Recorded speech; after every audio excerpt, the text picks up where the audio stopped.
یو کس وایي چې انسان کوم نیک عمل کوي د الله په توفیق سره کوي.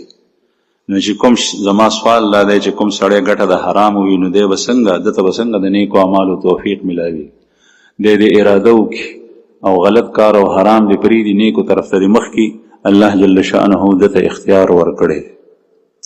دا اختیار په کاڼي کې نشته، لیکن ته کاڼی نه انسان او انسان نه بلکې حیوان ارادي طور سره یو ځای نه بل ځای ته تللی شي. غویم چې کوم طرف ته زړه وغواړي هغه طرف ته تللی شي. ته خو انسان یې، تا ته الله جل شانه سر سترګې درکړي، ته په دې خپلو سترګو نه کار واله صلاحیتونه او حرام چې دې پیژندلي دا پرېږده، هغې ته مه لاس کو، حلال اخله، نو بیا به الله جل شانه توفیق درکوي.